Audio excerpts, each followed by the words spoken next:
toujours en matière d'eau, ceci est fort intéressant.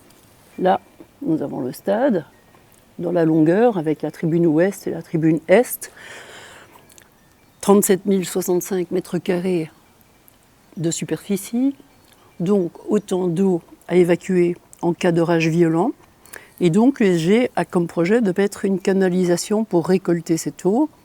La canalisation est précédée par des bassins pour retenir l'eau et la sortir progressivement de façon contrôlée. Tout ça, c'est très bien. La sortie des eaux est quand même de l'ordre de 90 litres à la seconde, ce qui est quand même une très grande baignoire à la seconde. Et la sortie de ces eaux se ferait vers la Seine.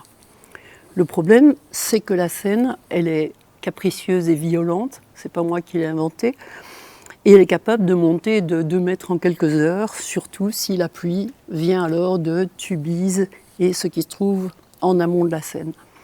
Si la Seine monte très fortement, les eaux de la Seine vont revenir vers la canalisation USG. Ça n'est pas grave, l'USG a l'intention de mettre un clapet anti-retour sur cette canalisation. Tous les forestois du cœur de forêt connaissent les clapets anti-retour. Donc, si la Seine monte, le clapet se ferme. Et il est bloqué par la pression de l'eau qui vient de la Seine. Mais s'il se ferme, l'eau de l'USG qui est ici en bleu dans les canalisations ne sait plus sortir. D'où notre première crainte qui serait, si l'eau ne sait plus sortir par là, forcément elle sortira par là, c'est-à-dire les étangs du Bemt. Ce qui serait une réelle catastrophe. On a déjà vu les eaux du centre sportif remonter vers les étangs. Ça a été un massacre de tout ce qu'il y avait de vivant sur le Bemt.